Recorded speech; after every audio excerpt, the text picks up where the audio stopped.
Hey guys, I'm Chris. Hey everybody, I'm Robert. And we are the Film Flamers. We are.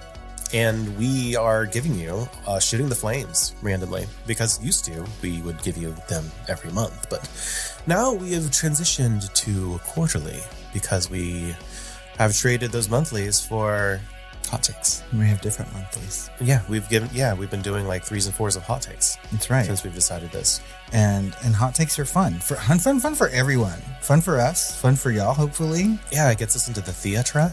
Mm-hmm. And out of the hoose. And also, this gives us a chance to have a girthsome Shooting the Flames episode. So girthsome. Although we did do a hot take the other day, and we decided not to record it. We watched a hot take, and we didn't record it. Yeah. Well, I don't... What was that movie? Boner Lake. Boner Lake. That's right. Mm-hmm. Didn't like it. I'm okay with it, you know, and I think that's pretty much what the hot take would have been. So yeah. Who knows? I mean, we still may have another hot take. I much prefer record things I'm excited about.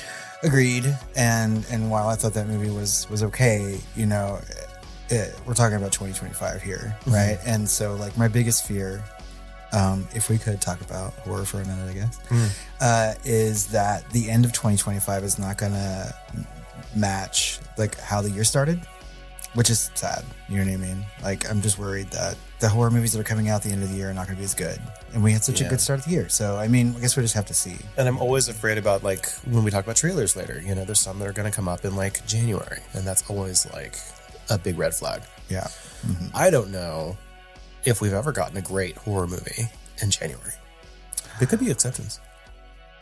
Maybe we should do a top 10 January horror movies. That would be a really good episode. White Noise came out in January. Oh. And we liked that, you know. Yeah, of course it got like it was 2% off. It was critically reviewed.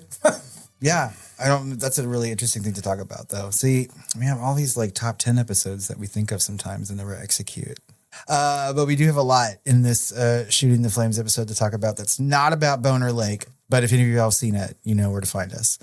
Do you want to get into the shooting of it all? Yeah. So we got a lot of comments from Spotify. Spotify finally got their shit together, and I was able to actually see the unread comments because it was just the UI was broken. I never knew what we had and what we didn't have, and so I had to kind of guess.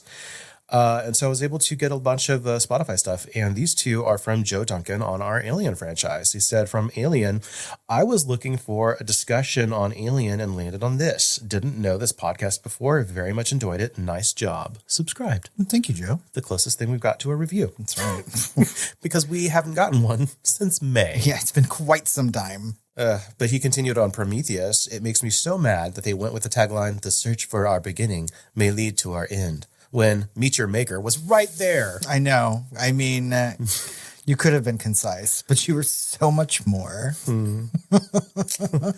That's Ridley Scott for you. Well, thank you, Joe. We're always glad when people go back and listen to our Alien episodes, which happens frequently. We get good compliments on those episodes. We do. Right. And our by far and away, our biggest, most popular episode is Nightmare on Christmas, whatever. Nightmare Before Christmas. Yeah. And apparently, especially on Spotify, everyone's going to it. And then that's all the kiddos. That's all the kiddos that, like, I see all these Spotify comments, actually, from just the kiddos. Like, I'm not going to put those in the episode because they're all just like, this was great. This was my childhood. And, you know, they're still children. Mm-hmm. You know, or they're like, now this is on I watch this all the time. Now it's on Spotify. And I'm just like, did you click it? Because it's a podcast episode. Some people on YouTube, I get that all the time too, which is like, could you please add video? Where's the movie? So I'm glad that we also add like subtitles to our things now. Like we used to just put like the movie name and then like in parenthesis the year. Mm-hmm. And now we have movie name parenthesis year colon and then our own subtitle. You know, which makes it much more clear that it's not the movie proper on YouTube, at least. Well, do you think maybe they mean like the video of us? No, some of them like a video component, yes. Yeah. But I think most people on YouTube, at least, that are asking, like, where's the movie? I clicked on this and it's not the movie. Go rent the fucking movie. I'm like, it's 2025, bitch. So see our show notes. We provide a link to Amazon. We do. Click it. Anyway. So like Chris said, we have lots of comments, and these go kind of back into the summertime. So from our deep dive into Congo, we got a comment from Karl on Patreon, and he said, I was obsessed with this movie when I was a kid for some reason, but it's been a long time since I saw it last. I loved Ernie Hudson in it. He really deserved becoming more than just a character actor, so it was great that he got to be one of the central heroes in this one. Yeah, I loved that, and I loved the anecdote about Ernie Hudson saying like it was his favorite character to play because he's never been able to play a character that was just like cool as a cucumber the entire way through. And he was so good in it, you know? And so like I think like the bulk of our conversation about the acting in that movie was Ernie Hudson because he's so good. Yeah. So we agree, Karl. Bennett over on Patreon said, I'm glad you tired queens enjoyed this because I have a clear memory of a 10-year-old me watching this when it came out on video and for the first time in my life thinking that movie was bad. Totally agree about the lack of conflict throughout. Another podcast that covered this movie commented that it's less about mutant gorillas and more about various modes of transportation. It really is about the journey. Trains, planes, and automobiles. Anthony over on Patreon said, Robert hates Laura Linney the way I hate William H. Macy. No.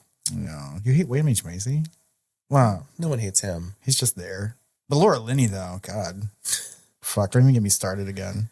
From our deep dive into Sphere, James over on Patreon said, as much as I hate this movie, this was a good listen. Well, that's what we strive for. I mean, yeah, if you don't like the movie, come listen to us talk about it. Andrew over on Patreon said, this is crazy. I almost watched this over the weekend. It was next on my queue. Never seen it before, but I guess I have to watch it ASAP now. We never heard back again. I know. Some say he's still stuck in the Sphere.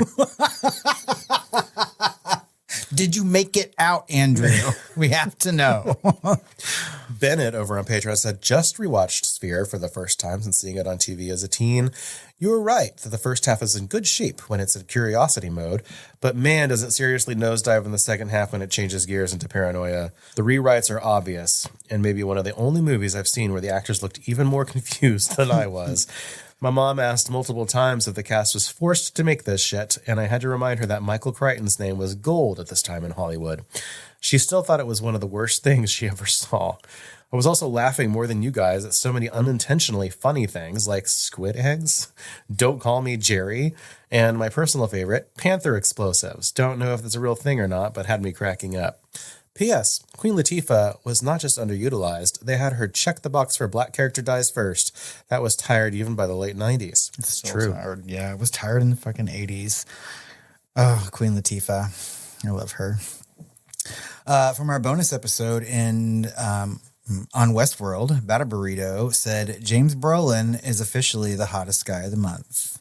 Oh, yeah, Westworld? That's right. He was hot in that. And that's 70s James Brolin. But I guess today he's still suave. Isn't he married to someone important? Mm-hmm. A Streisand. A Streisand? Yes. Mecha Streisand? From our poll, randomly, for Pick a Crichton movie, Joe C. over on Patreon said, did the movie Westworld inspire the HBO series? Yes, Joe. It did. It did. Continuing. George said Coma is pretty creepy and interesting. And I agree, like with that poll, I was kind of hoping for like a Coma upset. But I'm fairly certain, George, that perhaps you and I are the only people who've seen it. That's the thing that we've noticed over the years is that polls are, I mean, it's obvious that polls are a popularity contest, right? Yeah. But it's a popularity contest not in what people are curious about, but what people are familiar with. Mm-hmm. And so it's basically, we're just saying, you know, which movie of these are you most familiar with? And that's what people are going to vote for. And sometimes you have to branch out and be like, you know what? I've never heard of this film. Maybe I want to hear a little bit more about it before I go watch it myself or something. Or we just need to take off the obvious ones. Yeah. Or if we already know one's going to be the clear winner in a poll, then we either take it off or we just do that one. That's true. Yeah. Save the time. Nikki over on Patreon said, I've never heard any of these movies. It'll give me some homework, and I love homework. So, how did the homework turn out? You've had some months now.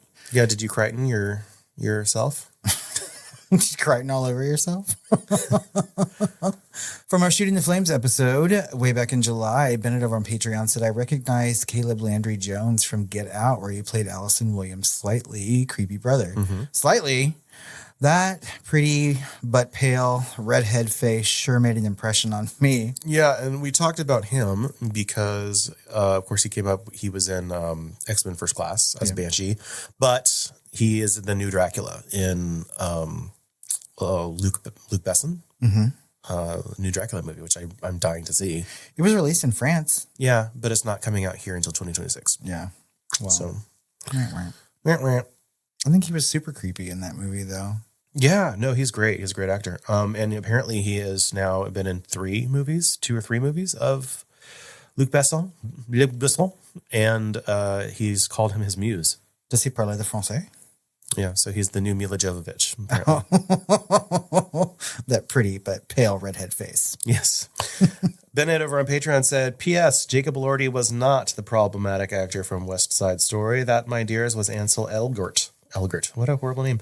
Of Baby Driver fame. The former is a handsome Aussie who's still popular as far as I know. See Saltburn and most recently on Swift Horses. While the latter has always reeked of white boy privileges to me, no matter what I see in him. Both are outrageously tall and thin, however, so confusion is understandable. Yeah, I feel like there's this new crop of these white boys, right? And led by the guy that played Elvis, and he was in Dune 2 as well.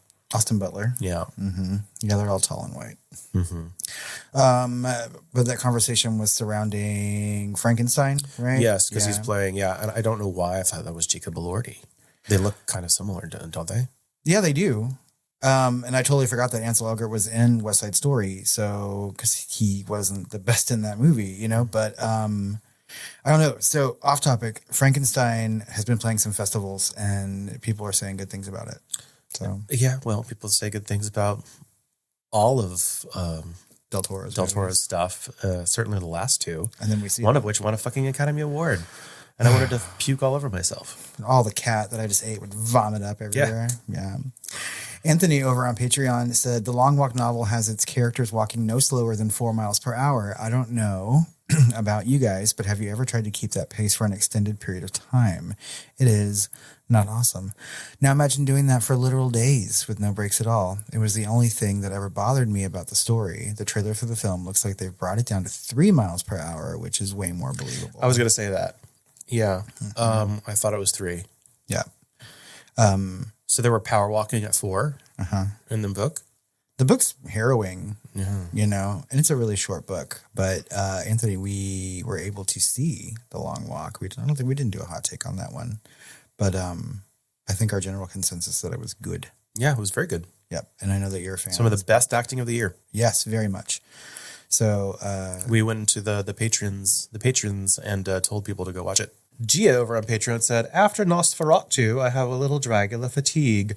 It was a gorgeous looking film, but it made me feel nothing other than the desire to go home and watch Bram Stoker's Dracula. Same girl.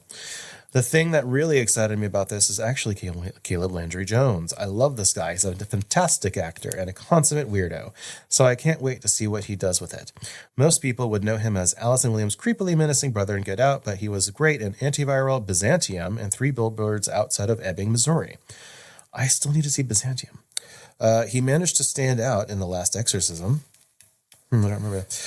Recently, he was in Dogman, Nitram, and Harvest, which pretty much all flew under the radar, but I highly recommend, even though they may not be for everyone. He picks very different kind of out-there projects, but every time he's on screen, I'm riveted.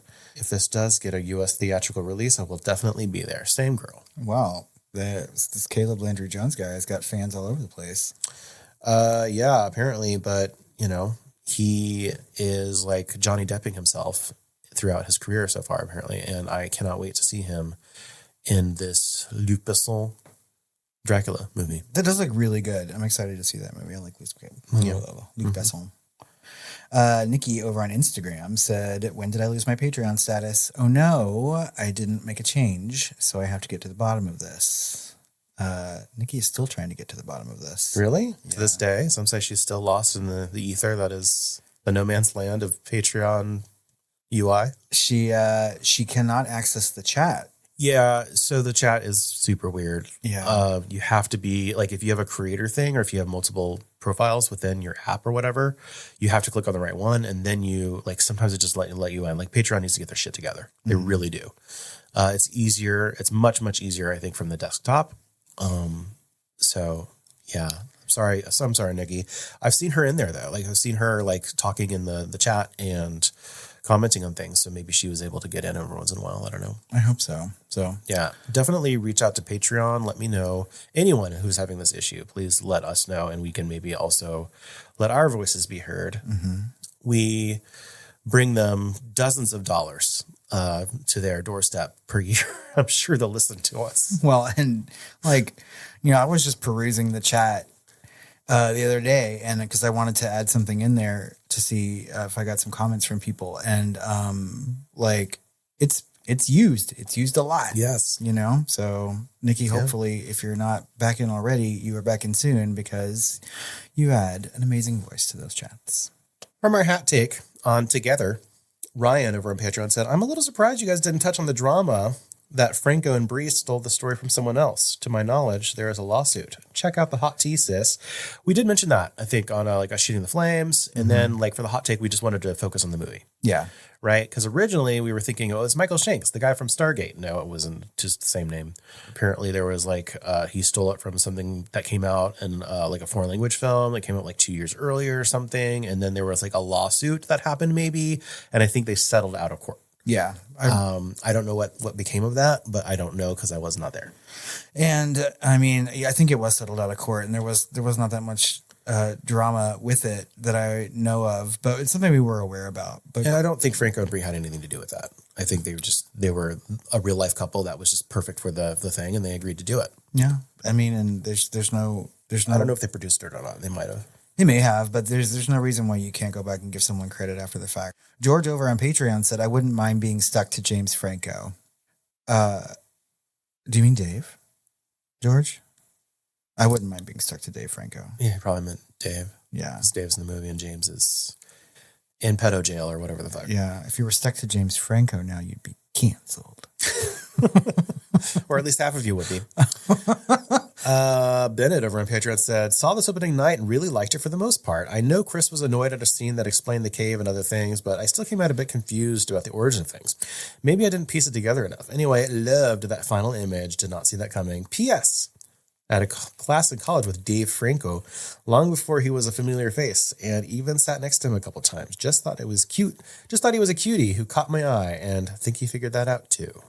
Were you like staring at him lasciviously the whole time, Bennett? I swear to God, Bennett is like the Forrest Gump of like horror movies.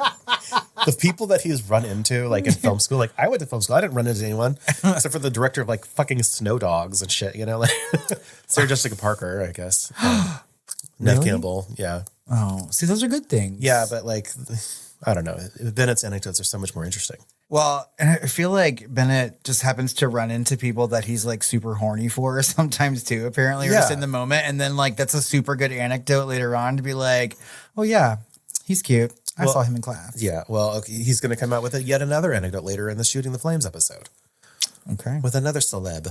And also, guys, since we're wrapping up this conversation on that hot take episode and together, we do have a piece of news. Oh. With that to talk about. So more drama. From our outtakes episode, which we release yearly, and we put this way back out, during our anniversary month. Bennett said, "Remind me what that helium-voiced creature is you've been featuring on your show. Some weird AI monster. Is that their AI?" No, it's Tangina. Of course. Yeah, we got a box for Christmas where we can change our voices. We were obsessed with it I was obsessed with it for about 3 months and then stopped using it completely. I was also obsessed with it because it really made me crack up. And then I'm not even sure how to do it anymore. You've forgotten how to use the box? I'm back. Say hi to Bennett, Tangina. This podcast is clean. Bennett. Give me whiplash. This is going to go against everything you believe in as a Christian. Robert, this is going to go against everything that you believe in as a woman and a Christian. I just need people to say that to me randomly. like just daily. You know what I mean? To make life fun.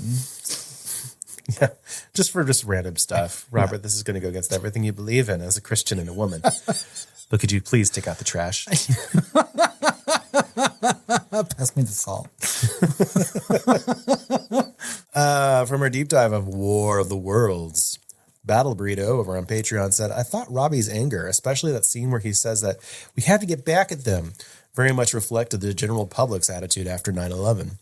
I think this movie does a good job at showing the real raw emotion Robbie's having, while also showing how childish and misguided it is.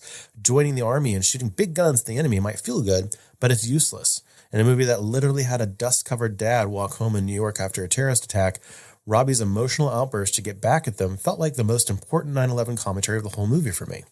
Also, I very much felt that Spielberg was emphasizing how much luck played into the survival of this family. And that's terrifying because agency has nothing to do with it. And that's true. That's such a good comment, except I'm still annoyed by Robbie. Same. I agree with everything that you said in here, BattleBurrito. And I feel like, you know, we talked about the 9/11-ness of it all, you know, within that deep dive. And I think it's an important conversation to still have because I think this is one of the best post 9/11 movies to show like something that's a little bit more accurate and a different side of the coin to the things that we were getting at the time. So, yeah, except like there's a whole part of 9/11, right? Which is like they got us, them. Versus these aliens are much superior in every single way. And there was like this racist, weird kind of shadow to like the thing of vengeance, you know, with 9/11 that just wasn't there with the aliens, right? Because it's just, you know, and so getting back, it seems, you know, a lot easier in something like 9/11 than, you know, the hubris that's attached to a knee-jerk reaction of vengeance to the aliens. Yeah. When they're clearly so superior technologically and stuff, you know? So I don't know. There's a missing link there. I will say too that when I read the first sentence of this comment, I thought he was talking about me at first, and I've never once in my life been called Robbie or asked to be called Robbie. Robbie? I've totally forgot there's a character called Robbie in this movie, and I didn't finish reading the comment at first, and I just stopped, and I was like, what was I angry about? That's not me. And today he looks like Jared Leto's corpse from Requiem for a Dream. Bennett over on Patreon said, I think I mentioned before that I went to a big film school where I took a Spielberg course that eventually led to him attending for a QA. Here we go. Yes, it was a big friggin' deal. It was fall of 2005, so War of the Worlds had just come out months before, and he was still in post-production on Munich. He stayed longer to take extra questions because he was having fun. But the one comment I remember him making about this film had to do with Dakota Fanning. He bragged about having worked with countless child actors throughout his career, so he could definitely say that she was not a child. P.S. Have to disagree with the hottest guy because Justin Chatwin was pretty cute with those soft eyes and mid-aughts hairdo. Who's Justin Chatwin? Was he in War of the Worlds? Yeah, I guess. Is he Robbie? Oh, maybe. I don't know. Like I said, he looks like Jared Leto's corpse. Now. Now, Justin Chatwin? Okay, well, you know, that's objective. From our deep dive into Dreamcatcher. I'm going to read all the typos. Please do. James over on Patreon said, I kind of like this movie. Well, I remember liking it and haven't watched it since high school. Wait, I just hurt my own feelings. Yeah, we're old. Every time I think about how old I am, it hurts my feeling. Bennett over on Patreon said, I still haven't watched this movie, namely because of all the bad press it got and Roger Ebert's review. Well, fuck Roger Ebert. Yeah, well, he's dead now. He can't hurt you anymore. I do remember him commenting on how Morgan Freeman can usually be expected to help lift a bad movie a little higher, but for this film, he said, not this time. No, Morgan Freeman was, for the first and maybe only time, one of the worst things about this movie. I mean, I like this movie and I'll stand behind it every day, you know, and I don't think that Morgan Freeman's that bad in this. I think that he's just getting a paycheck. No, his bad lines and a bad character with bad motivations. Yeah, but that's not his fault. From our bonus episode, our hot take for The Conjuring Last Rites, Nikki over on Patreon said, saw it last night and it was an enjoyable ride. I did scream out loud twice, so that's always fun. And I definitely audibly said, nope, twice during the movie. So if that family was black, it would have been a much shorter movie. I think I mentioned that in this episode. I think you did too. Yeah. James over on Patreon said, I haven't listened yet, but I have low expectations for this. If you do end up deep diving, are you able to get your sister on for it? That was a great episode. Yeah, that was for the Annabelle and Annabelle Creation double episode, maybe? Yeah. Was it Annabelle Creation or was it Annabelle 2 or something? No, I think it's Annabelle Creation. Yeah. I don't know. Yeah, it was a fun episode. It was. She brought a lot of info about the Warrens, and it was a really good discussion about like the history of the realness behind all of it. Yeah, and so we haven't done that for like the Conjuring proper or the Nun series or anything like that because they're all kind of scraping the bottom of the barrel of reality versus the Annabelle stuff is the most grounded of the actual anecdotes and stories from the Warren family. Right? Well, yeah, I mean, because they have that. And that doll is like the prized possession of them, you know? Yeah, and it's just a Raggedy Ann doll. That's right. So it's completely different.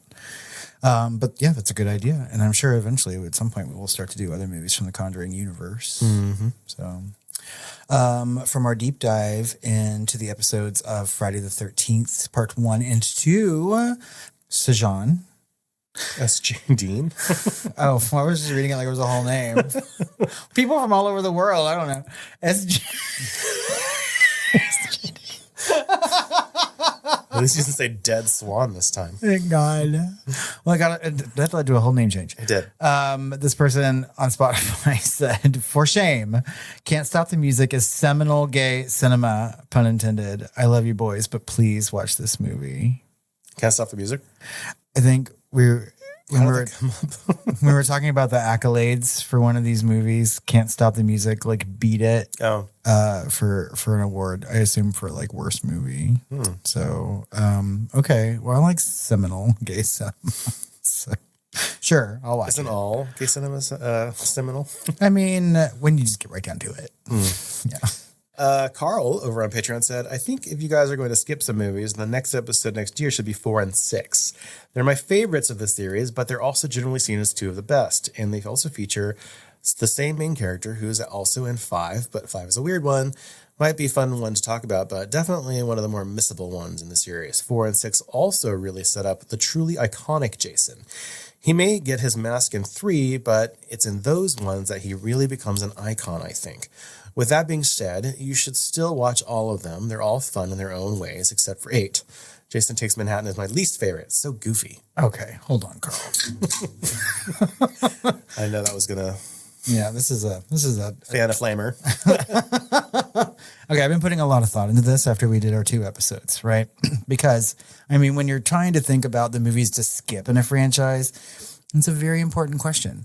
And I think you're correct, right? 4 and 6 are really, really good. They're some of my favorites from the franchise. What I have to disagree with you on is 5. I think 5 is far superior to 4. I do like that 3 movie character arc, right? With this character, this final boy, if you will. And there's no way that we're skipping 6. It just cannot happen. Okay, so at least there's that. Okay. But the rest of them are kind of up in the air, and they're going to have to spill over into Patreon. So we're going to talk about most of them, right? And at the very least, I may have Chris watch all of them. But, sir, Jason Takes Manhattan is an amazing film, and we will not be skipping that one. If there's 2 bad ones in a row, maybe we could like combine them into a deep dive.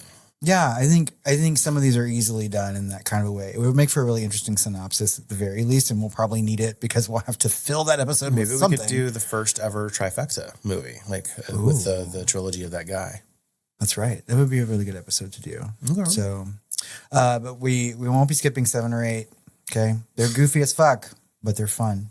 I have to watch something with Takes Manhattan. I mean that, and then in 7, the girl's got telekinesis. I mean, my God, it's just random. Love it. From our hot take on Alien Earth, part 1 and 2, Sinistero over on Patreon said, hey, I just turned 47 this year. I knew y'all were close in age to me. As I said, well, not the me part, are we? Me, though. I am 2s and 3s of years younger than that. As I said on Spotify, I'm Josh there. I hate Peter Pan, so that was a big hill for me to get over, but ultimately I loved it. Smee was my favorite of the kids because they were all good, but he sold that shit so hard. Kirsch and Morrow were definitely standouts. They need some enemies for fan fiction, to lovers fan fiction. The real standout, though, was Eyeline the Eyeball, who deserves the world. I want her in Boy K Suck It so bad. I think she'd fuck shit up good with his brain. That's right. And you're talking about Boy Cavalier and the Eyeball Monster. Yep. Yeah, I am interested to see if that would happen. That'd be interesting. I really want that to happen too. And I think he wants it to happen. He wants it in his socket so bad. Well, Sinistero, Josh, hopefully we have another fucking season of that. I don't know. I'm still kind of nervous. They won't get it to us. But he on Spotify, Josh Sinistero, said, I hate Peter Pan, so it took me a minute to get into it with the sort of ham-fisted Peter Pan thing. But I love and trust Noah Hawley.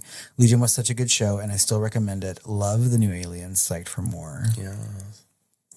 BJC, or as you would pronounce it, Bujs, over. Fuck all the way off. Look, I just assume when someone has a handle that it's their name, and I don't speak whatever language that is. Over on Spotify says, glad the show exists. I'll say that. Difficult to put this genre and world in the TV format. The last 3 episodes are a testament to that fact. Fave character is easily Morrow. Episode 5 was stellar, no notes. Love the pod and must say, maybe it's the post-Folsom Street Fair hangover, but your pronunciation of robot is also robot was driving me crazy. Well, this here robot. This here robot. I'm glad that we could keep the Folsom Street Fair vibes going for you a little bit. And now I will not say anything but robot, like even just to normal people. So.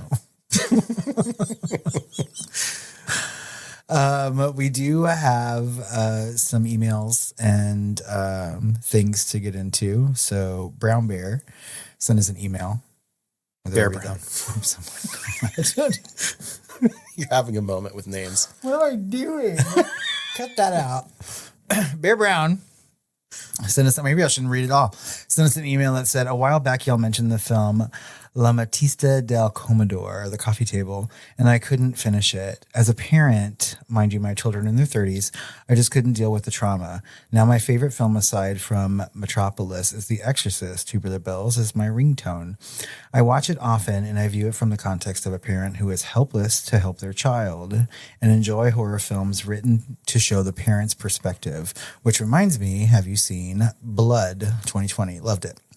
The first 30 minutes had me just sitting and staring at the screen, and that was all I could stand. I'm grateful for y'all mentioning it because I have missed films that capture me like that. Who knows? Down the road, I may try to finish it. For now, I have to put it in the freezer. Peace, Nicole's older brother, Bear Brown. I love this email. I do too. I love every email from Bear. I do. And the whole family, really. Yeah. I mean, like, I'm glad that this whole family is like listening to our podcast, right? And they're also vocal and like to tell us things. And I learn things whenever they send us stuff because I have never heard of Blood from 2020. Also, yeah, The Coffee Table was one of the most talked about that year, but neither of us saw it. It's more widely available on streaming now than it was back in the year that it came out. Yeah. Because it was on our like post. We're getting close to the end of the year. Like, let's hurry up and watch all the things that we think we need to. And it was kind of hard to come by, I think. Now you're going to say post-menopausal watch list. Well, you still have 2s and 3s of years until you get there. I'm early in my post-menopausal years. That took away my ability to read. So,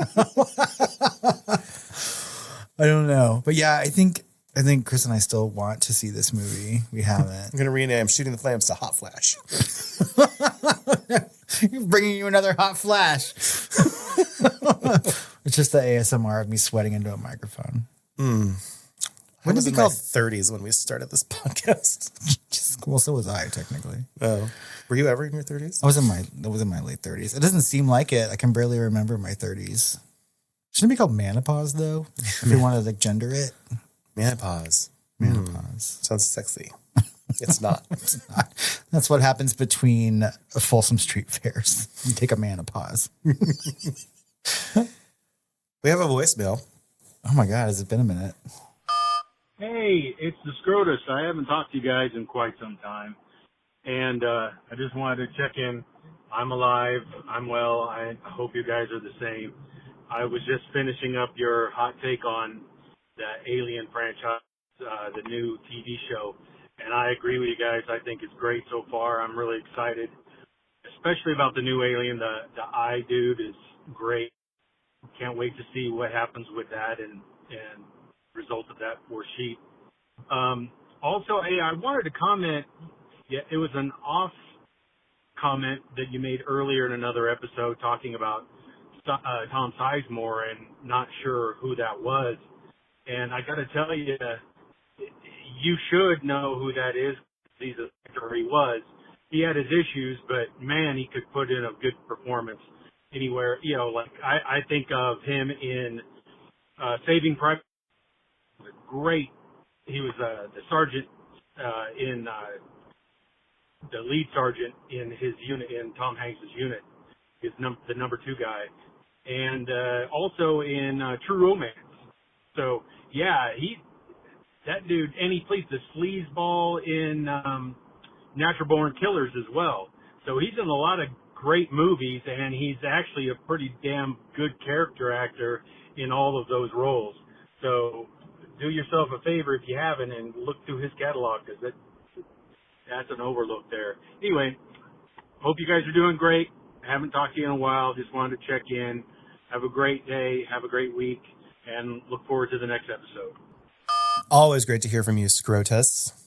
Very much. It has been a minute, but you're sounding well. Yes, you are. And we love the eyeball monster, as we keep talking about. I think it's obviously a fan favorite. Yeah, hugely. I think that's the big standout. And I think, referring to Tom Sizemore, like I think Chris and I obviously know who Tom Sizemore is. We couldn't pinpoint a movie. Yeah. At the time. I recognized him. I knew he was a good actor. Yeah. I've enjoyed him every time I've seen him. He just reminds me of those like Gabriel Byrnes of the world, or, you know. Yeah, I think just in that moment, like, okay, so workman-like actor that you can just put in and know is going to do a great job. Exactly. Know? He's a really good character actor, you know, but when Chris and I are having conversations and, you know, obviously we've seen a lot of movies in our film vernacular is okay. But sometimes it's hard to come up with like things like on the spot, and like at the moment, I think that neither one of us could just like pinpoint another like Tom Sizemore movie. Yeah. I mean, he just told us some, but like those would be the ones that I would spout off. But, you know, like it's just hard to remember sometimes. I have no memory of him in Natural Born Killers. You know, there's 2 cast members of that are memorable to me, having watched it 15 years ago. I remember him in True Romance for sure, but I've seen that movie more than I've seen Natural Born Killers. You know? So, I mean, yeah, but he is great. So you're correct. Like if people don't know who he is, or if you've missed some things in his filmography, it's good to go back and watch those. Yeah. And also good to hear your voice, sir. Always. You should really do radio. You should. You should do a podcast. Or you have a band. Maybe just keep singing. Maybe we do that Japanese horror film that he wants us to see. Wild Zero. Be a guest. Yeah, Wild Zero. Oh, yeah. Yeah. We haven't got a guest in a while.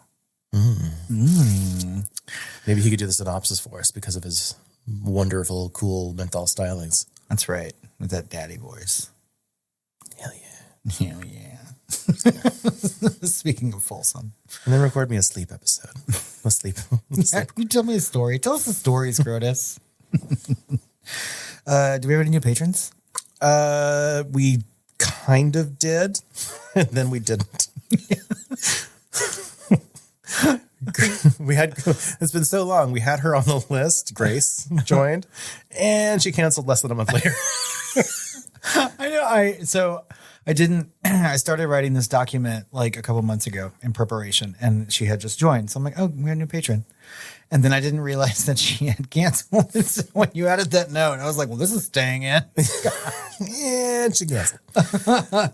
So people do that. You know, some people join and they download every, bonus episode, and then they cancel. They do the exit interview and they say, I didn't like the bonuses. So I don't know. Some people just want to abuse you. Well, Grace, we barely knew ye. Some people want to be abused. Scrotus. If I can read his name right. Oh, speaking of sweet dreams, they're made of this, which is our patrons at the Film Flamer tier or higher. What? Oh my God, I've missed shooting the flames. We have to start with the patrons here at the Film Inferno, our top tier. And they are... Penelope. Call Me by Lestat.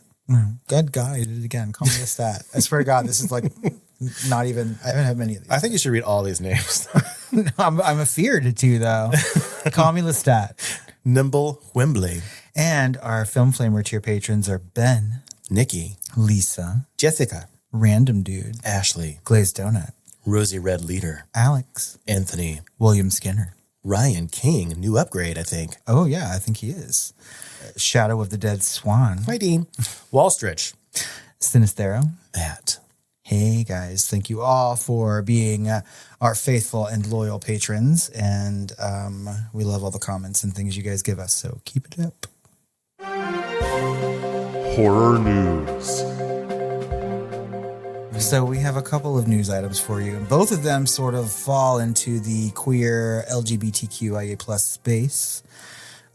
First up, the Duplass brothers have launched a found footage feature film fund for trans filmmakers. Who's the Duplass brothers? So they are a film production team, most notably known for the Creep movies and now the Creep television series that's on Shudder. No? No. Oh, they're really good. Oh. They're like, it's found footage. Like, I'll explain later.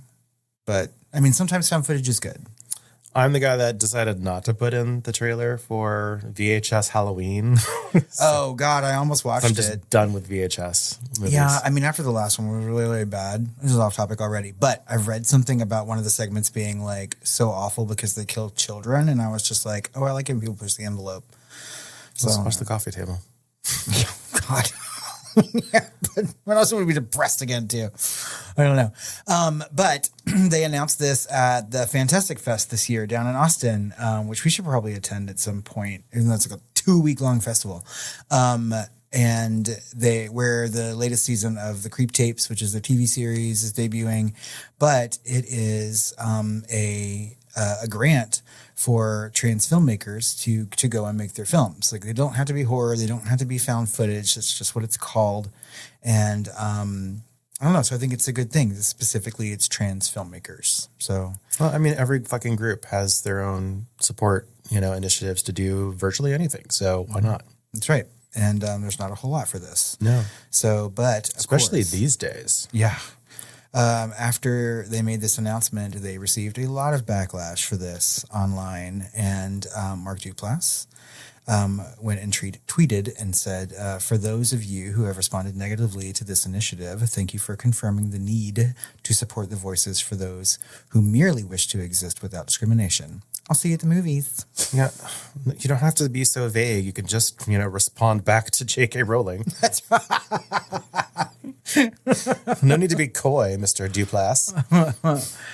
So, if you're listening to this and you happen to be a trans filmmaker and you are looking for a little bit of grant money to get you started, I think registration opens in October and closes in November. So it's a really, really fast window. So thanks. Yeah, go do it. Next up, Together was released in China with disturbing AI censorship of the gay wedding scene, which is concerning. A character's face was altered from a man to a woman using AI by the Chinese distributor. The edit does more than alter a brief moment of representation. Dredd writes, the wedding scene plays a pivotal role in the film's character development, the unfolding of its horror, and the overall narrative. By reshaping the sequence into a heterosexual marriage, this new cut fundamentally alters the film's context and undermines the creative choices of its filmmakers. How do they do the end? Do they keep the kind of trans person at the end? The Brie Franco of it all? Mm-hmm. Yeah. They did that because it was a man and a woman coming together. They're not talking about it from like a trans perspective at that moment. It's talking about more of a couple thing, and I think what they did here, and it was the distributor, this Chinese distributor, just didn't like that it was two men getting married. Obviously, they made a whole character a woman using AI, right? And then like news came out about this, and the filmmakers and the production company here in America said no, like don't show this movie. How do they do that? How can they do that legally? Like I know that companies, including Disney, have like pulled whole movies because of saying no to censorship. Yep. And so they're saying goodbye to hundreds of millions of dollars in revenue. How did they have no choice here?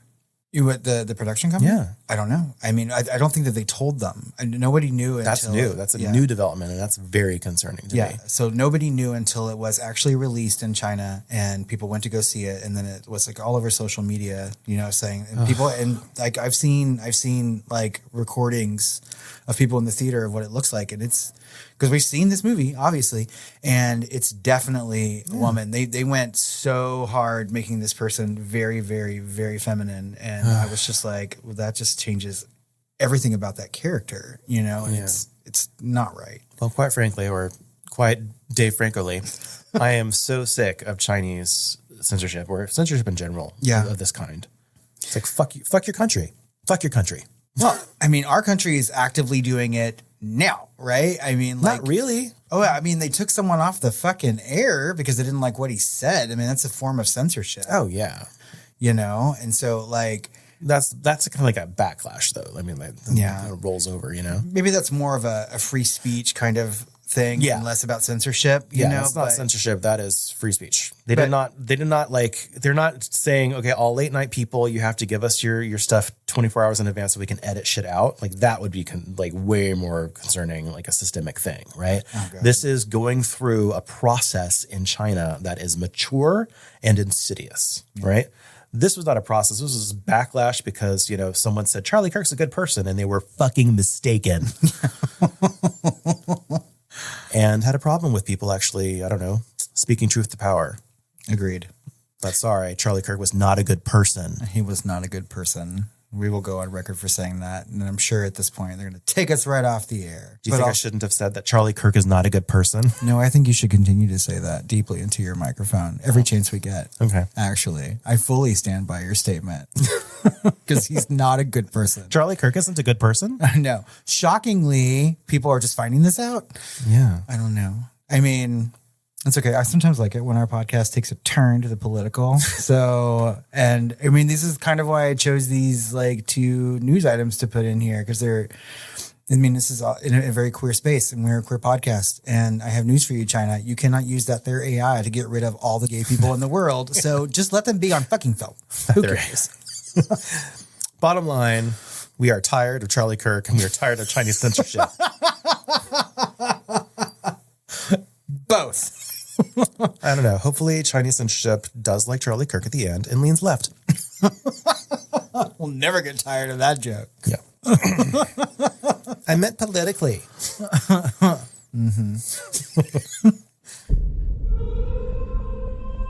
Coming soon. We got a handful of trailers to talk about. One of them is for a film that is technically out now at the time of this recording and looks fucking hilarious. Of course, it is Coyotes. That's right. I think technically this is out yesterday by the time of this recording. But this is horror royalty Justin Long. That's right. And randomly Kate Bosworth. Where's she been? I don't know. She got lost after Superman Returns, and they found her for this. This looks amazing. It does. Like, how is this like not in theaters like that I have seen like marketing for? Like the marketing, the trailer for this is great. Yeah. Is this like direct to streaming? I have no idea. I hadn't heard of this movie, and I try to follow as much as possible about things that are in production and blah, blah, blah, just because I like to do that. And then I'd never heard of this film. But as I was scrolling through the AMC app, right, just looking at some of the movies that were coming out, like they had the poster for this. And I was like, what the fuck is this? And I was like, Justin Long's in another horror movie? So it is. It is in theaters. It is in theaters, but it's not playing close to us. Oh, so it's like a limited release. Very. I don't know why they do that. I don't know, but this movie looks fucking hilarious. It is all about a group of murderous coyotes attacking people in the Hollywood Hills, seemingly. Yeah. Well, I look forward to when it comes to our nearby AMC, or as you would pronounce it, AMC.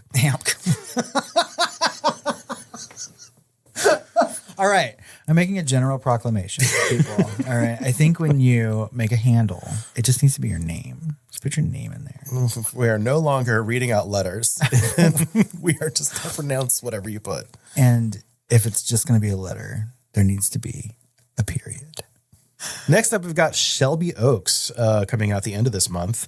This is from Chris Stuckman, who started off for years as a kind of one of us, right? A movie reviewer on the social medias, right?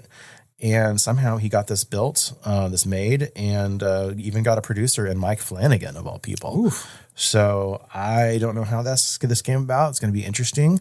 Hopefully this is an amazing film. Looks like the early buzz is great. This trailer certainly looks amazing.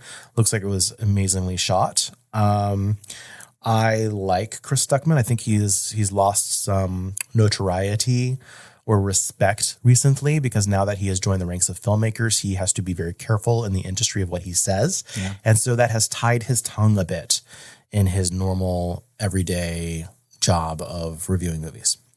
And his audience has noticed that, and that's unfortunate. So I understand where he's coming from, but I don't know. I digress. I just hope this movie is amazing, and I wish him the best. I think this movie looks really amazing. It's really high on my watch list for movies that are coming out in the latter part of 2025. Yeah, well, they seem very happy about it for it to be an October 24th release that they've secured, and it looks like it's going to be a wide theater. So I don't know. Yeah, I mean, it's going to be a wide release. I think that like this release has been a long time coming. People have been talking about this movie for quite some time. I hadn't seen a trailer for it until today when we were watching all these together, and it looks really good. But ultimately, like, even though you called it a digression, like, do you think it's worth it then to switch over into the world of filmmaking? I mean, you can probably make a lot more money that way, but I would rather be able to say whatever the fuck I want to. I think I would do both. You think you would just do it? Yeah. Yeah. Okay. Well, that would be the really brave thing to do. I'd be like, this movie fucking sucks. and if I run into it at a film festival. That's fine. I feel like I would do that too if we were making movies together, as long as you were there to like hold my hand while I mispronounce someone's name or whatever the fuck. And I'm like, by the way, I would have enjoyed your film, but the seat was uncomfortable and there was no concession. I give it a 3. We've been there. We've done that, right? Yeah, that's right. We had a whole director. If you want to confront us, we will confront you right back. And whatever happened to him? Yeah. Right. I hope you're still listening, sir. I've already forgotten your name, but so is history. Next up, we have a movie that nobody saw coming. I had read something about this online, and I was like, surely this can't be a film. And here's the trailer for The Carpenter. Well, the thing that convinces you is that Nicolas Cage's name is attached. All right. So. I know. I was like, this has got to be a joke. Half the fucking movies he's in these days, like even the big mainstream ones, like don't seem like reality, right? Yeah. But I'm into it because like even like what was the one that we saw at the film festival that like no one fucking watched with all the monsters, the post-apocalyptic monster movie with him? Oh, Arcadian? Yeah, I love that movie. I thought that was great. Yeah. Yeah. And like he's doing all these things, and this doesn't mean they're necessarily bad. A lot of them are quite good, actually. Like he's been in a lot of things that are kind of under the radar. Like Pig was one of them or something. Yeah, I mean, critics love Pig, and then everyone in the fucking world went to go see Longlegs last year. I mean, like, unfortunately, I thought that movie was good. I thought he was good in it, And but now that I've seen the trailer for this, it's obviously not a joke. Like it's a real movie, and it looks good. It seems like something that should have been mined a long time ago. You know what I mean? Like it seems plain as day. It's just something that should be a movie. Interesting as a society where we are now versus where we were like 30 years ago. When people are doing Jesus movies. What was The Temptation of Christ? That was such a big deal. And it's a really good movie. That came out and it was so controversial, right? But this is literally like a horror movie with Jesus in it. Yep. Right. And so Nicolas Cage, as far as I can tell, is playing Joseph, Jesus' father, or, stepdaddy. Spoilers if you haven't read the Bible. Foster dad. And it's taking great pains to be different than what actually is in the Bible. I guess they're like kind of in exile, which that happened before Jesus was born in the reality of the Bible story. Right. But they're still in exile. They're going into the wilderness and they run into the devils, who is some white British lady for some reason. Speaking of Peter Pan. And every single person in this family has a different accent. So it's just one of those movies, I guess. But it looks weirdly good. It does. It kind of looks like the Jesus version of The Witch or something. It really reminds me of an Eggers film, and it looks good. It doesn't seem irreverent at all. What went we into this wilderness? For those of you who would be concerned about, sacrilege, and I don't know how many of our listeners would be, but it doesn't seem that way, Well, it is interesting because it's like, who is this person, that I am raising? Like they're different. And there's like a horror to that because there's an unknown piece, right? It's like, is this person on? So it does go into an interesting psychological bit about like, what must it have been like? I don't know, or what could it have been like? If you believe that Jesus existed, that's kind of an interesting question to ask. We do have a few anecdotes about Jesus' childhood and how some adults could be kind of, put aside by his demeanor and candor and knowledge and things like that. And so it's kind of interesting to see where that is.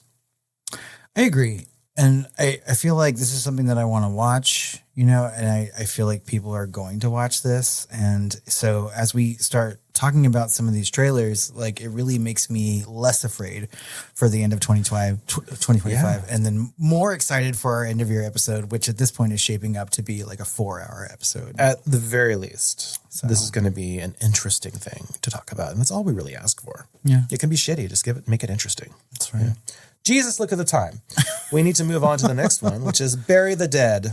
We Bury the Dead, coming out in January, which is always a graveyard for horror movies. Oh. But this one stars Daisy Ridley of Star Wars fame. But this actually looks like a top-tier zombie film, and it's an Australian zombie film, it looks like, or it sounds like maybe. Yeah. And I'm into it. It looks very cinematic. It almost looks 28 days or 28 years later-ish as far as like its production value and everything. I really do enjoy this trailer. I do too. And I think that like they're holding a lot of things close to the vest with this. And just because like there was one line in the trailer that really gave me some pause because she was just like, some of them that come back online are docile. Yeah. And I was like, why would you use that particular word? And so like, I love it when a trailer doesn't give too much away, but sort of like makes you interested in the world that's already been created. And like this sort of like, it almost seemed like propaganda because it was on TV. Yeah. And so I'm like, all right, so that's what makes me the most interested about this movie. Now, do we know if it's going to be streaming or if it's going to be a theatrical release? I don't know, but I think this feels like theatrical. And the We Bury the Dead is kind of an interesting title. It almost sounds like it's literary, like it might have come from a book or something. I don't know if it's based on that. We have done zero research for this podcast episode. Didn't know about it till today. Yeah. And so, and I just don't have the time to spend the 2 calories it would take to open the Wikipedia article on this. What's okay? So we're just going to like guess, but it almost seems like Us and Them, versus like We Bury the Dead. We are an evolved society. This is looking post-apocalyptic. So it almost looks like a judgment statement, in the title itself, which is interesting to me. Yeah, I'm super excited to see what this movie is. And it does seem like an anti-January kind of release. Or maybe that's just what the movie is. They're burying the dead. We bury the dead. That's what this movie is. So it securely should be in January for that. I guess we'll find out. Bring out your dead. I'm not dead yet. I'll be stone dead in a moment. Daisy. So last up, we have a movie that has been getting a lot of buzz on social media, probably thanks to this trailer, and it is a movie called Psycho Killer. Comes out in February. Qu'est-ce que c'est?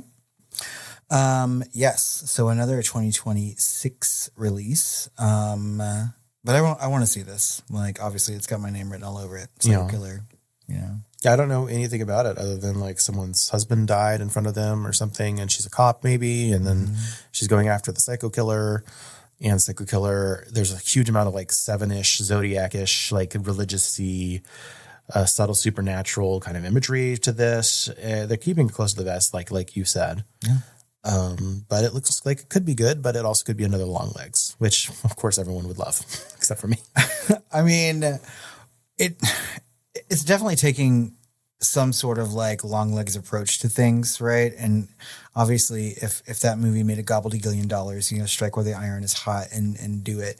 But like the world is still in the cold embraces of a true crime obsession, which has lasted for a very, very long time at this point. And I don't think will ever go away. And but as long as you have like the talent behind the movie and can do something a little different with it, then it's good.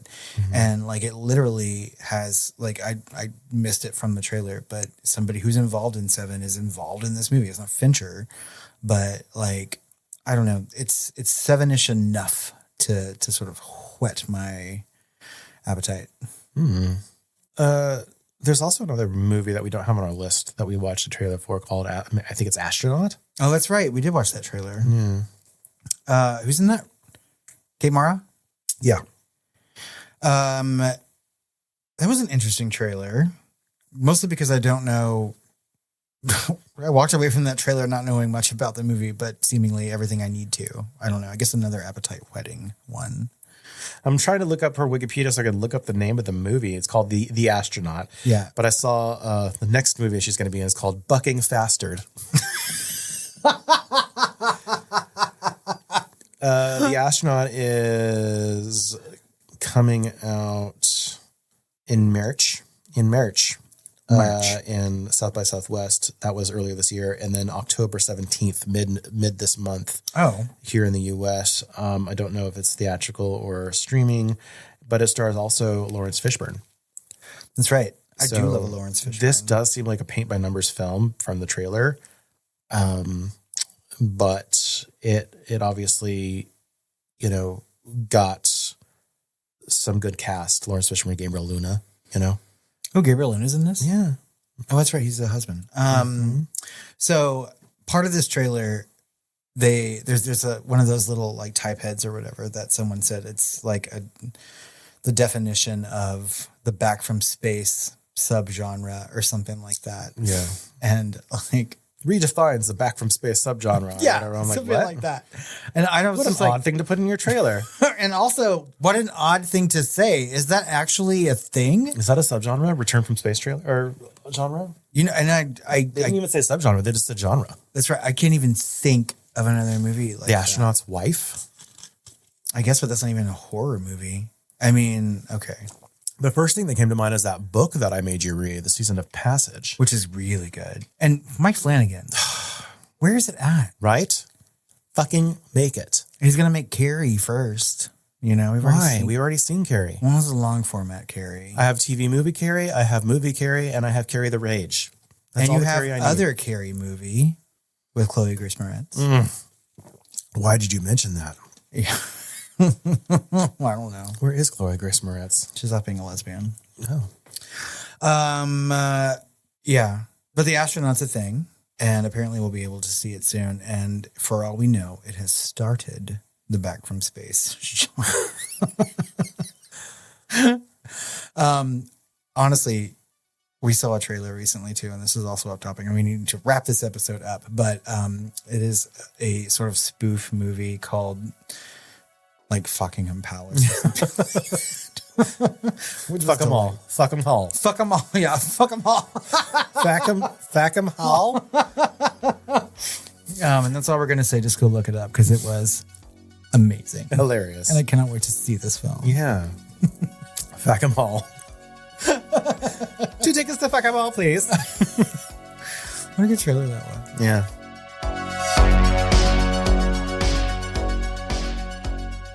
I think that just about wraps up our quarterly Shooting the Flames episode. As always, we need more comments and questions and voicemails and all the things. And fucking reviews. And reviews. You can find us on the social medias at The Film Flamers on Facebook, on Instagram, on Blue Sky, on Threads, all the places. You can email us at tiredqueens@filmflamers.com, or you can call our hotline at 972-666-7733.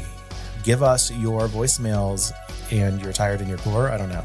That's right. Join Scrotus and send us a voicemail. We love to play those. So do that. And also head over to Apple Podcasts or iTunes Or Spotify. or Spotify or anywhere really, and leave us a review, and we'll read that on the next Shooting the Flames as well. Yeah, I don't know that you can actually leave us a review on Spotify, but you can rate us there. And I think that's more and more important recently. But yeah, we haven't gotten a review on anything official that we can read recently since like May. We've gotten ratings, but we haven't gotten. I wonder if like just Apple Podcasts is like falling by the wayside when it comes to podcasts. Slowly collapsing like a flan in a cupboard. That's right. We do have some more episodes coming out for you in October. Actually, this is Hitchcocktober. So stay tuned for our first ever deep dives into Hitchcock's films when we talk about Psycho and The Bird. Which is so shocking because it's like one of our first episodes was like an awards show that we did about like the best horror directors or whatever, I think, right? Didn't we give Hitchcock the best or something? We did, actually. And it has taken us these many years to get around to doing any sort of Hitchcock film. Wow. So if you head over to patreon.com/thefilmflamers, you can get all of our bonus content and get the bonus content for October. TBD on what that is. Join the family, and we'll read your name on the next Shooting the Flames as well. Well, Robert. Yes, Chris. I'm tired, as usual, after such a long recording session. That's right. And I must get some sweet dreams. I kind of almost think we have to not have a sexy thing to say after "put your ball in my socket." I feel like it will never be done.